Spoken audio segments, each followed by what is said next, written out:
of death. I don't understand what eighth sequence means, but someone that is more into the numerology of this probably does. It says, before the Antichrist is born, there are 7 embodiments of powerful ones, all part of the anti-logos or evil sort of buildup apparently that's going on. 7 children of the evil one that are bent on death and destruction will kill millions of people. The actual Antichrist, the one that we think of as the Antichrist, will be the child of the evil one, born in the womb of a devoted woman of God, conceived in falsehood and lies by the monk. There'll be a monk somehow which will make this woman pregnant. He will be born in some inconspicuous place in the east around sunrise, around the 7th hour in the morning. He will be left outside to die, well, they think he will, at least the monk will, but he isn't. Instead, he's taken and brought to the east and cared for by someone they call a treacherous one, someone who never gets his fill of fraud and deception. The child of this evil one, the Antichrist, actually exists in multiple form, the now and the before, because they're talking here about the fact that the Antichrist will be the duplicate, look like the twin of Emmanuel but in appearance, but still isn't actually a duplicate. This Antichrist child will be protected and surrounded by the power of the one called the evil one, who he understands the great power that the Antichrist will have. Apparently this Antichrist child will come into its power in about its 11th year. And approximately 8 years after that, when he's 19, apparently his abilities of mind become very strong, and he will be able to control people through thought. He's the complete killer of all truth, teaching heresy, delusion. He's just definitely been on destruction. It says here that the fruits of his evil begin to happen around his 30th year. But by the 19th year, he's already been able to cause a lot of death. His power comes in killing. He burns the world, that there will be 27 years of hate and bloodshed and fire because of him. Sounds like a pretty sight, doesn't it? It even goes on to talk about the plant kingdom and so forth, learns how to thrive on the blood, that there are so many deaths on the ground that the blood just flows like water on the ground, that there's so much loss of life. Goes on to talk about here that he comes in kind of a disguised form at the beginning. When we first start to see him, he will present himself as a follower of Jesus Christ. He will pretend to be sent from God, a preparer of the way. He will call himself the great Savior. He even puts himself as a creation and says that he is the creation himself and has created all of us. So he's full of delusion, fear, power. In actuality, he's just out to exterminate things and kill all life off here on the planet. Talks about the war beginning because of him, blood and fire, horrible firestorms. Here again we have this mention of firestorms where the air is actually ignited and set on fire somehow and just brings horrible death to large areas of people. It says it is the time of vice seen as a virtue, that there will be cult religions springing up everywhere, one killing the other, people literally just going crazy. And the war will last, it says, for approximately 27 years, and this Antichrist will raise armies which have possession of the deadliest weapons on the planet and will bring the whole world to its knees. I don't know where this guy's going to come from.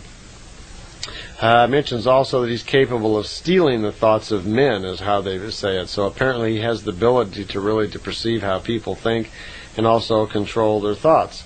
He somehow is very wise in future events, too, because he watches very carefully and interprets certain events that are about to happen.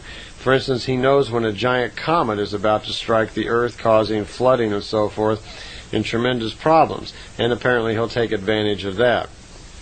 He's the biggest enemy of the Earth, chosen himself to be more horrible and deadly than anything else we've ever seen. It says, deadly and burning like gold of the sun, destroying through metal birds and lightning of death. This happens towards the middle of the year, close to the turn of the millennium. Well, we're coming up to that. It's 92, so we're getting closer to the turn of the millennium. So this is beginning to sound like this deadly war could break out 95, 6, 7, maybe in that period at some point. Says also, woe to the city of the peace conference in the heart of Europe, that idolaters, men in power and so forth, start piling up large amounts of silver and gold and so forth. The first war is stored up in the east and the north, and Earth goes around its sun twice. Okay? And there will be 10 moon revolutions where there will be a peace after that war. 10 revolutions of the moon, it says, there will be a deceptive peace. And then just when we're not expecting it again, metal messengers of death fall from heaven. They carry in themselves lightning, fire, and heat. The cities of Europe start falling and burning in ashes, and there's just nothing. All are killed. It says 3 revolutions around the sun that the anti-logos again exerts itself. And he has become grown now, very powerful, but he is murdered in the 3rd revolution, whatever the 3rd revolution actually means. So 27 years would have passed during these 3 major epics of war, it's beginning to look like. And it just talks a little bit about what is left. The 2/3 of the population of the planet will have died out. That men then, the people that are remaining then, will have woken up, will consider all the survivors, and they'll look to each other as brothers. And that this is the time when actually people then will start turning to the Spirit, will have come face to face with how the religions have really caused so many problems, and how the deadly cults and so forth have really ruined people's thinking, made illogical thinking, turned brother against brother. And it's a great time then for the Spirit to find some have worth, and people will start to begin to turn towards the creational laws and start to live in peace and wisdom. There are several other short prophecies given by this Batali level at different times. On Saturday the 31st of January 1976, Billy was giving another little prophecy about a meteor. That apparently, it says that there will be a great meteor come from outer space and hit the planet Earth. Like a comet, it says it falls into the big pond, burns the air like a glowing ball.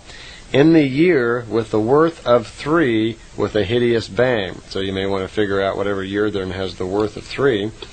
It says that it's a gigantic comet that hits so hard it crashes right into the earth. Its speed and velocity are so strong that it brings a deadly destructive seed. Mountains actually crumble. Tremendous loss of life. It says it is a monster of death that now ruins everything. People cry out and so forth from misery because it's causing so much havoc on the planet. Apparently there's giant flooding. The air is just terrible. People are yelling and screaming, but there's nothing that they can really do. So we have that to look forward to, apparently, in the year with the worth of 3. The Batali level at that same time also gave us some more little cheering news. It just talks about how the Mother Nature is going to rise up, and there are going to be tremendous gales, typhoons, and hurricanes, which are going to be far greater than anything we've seen before. Well, we're already starting to see those, because in the past year, hurricanes hit Hawaii and the southern part of Florida and so forth, and wiped out whole cities.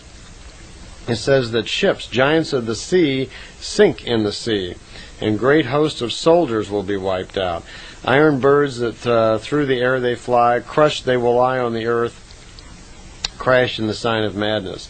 It says in great numbers the metal birds fall from the sky, cries of help, but it's of no help. Nothing can be done. So apparently we're going to have a lot of airplanes in the air, it looks like, and there's going to be a lot of reports of airplanes hitting the ground with great amount of death caused by natural causes and so forth. So that same cheery prophecy goes on for about another page, just kind of letting the people of Earth know that we've created most of this through our thinking. Again, evidence that our subconscious really does affect the planet. Well, I see we're running out of tape, so I'll see you on the other side.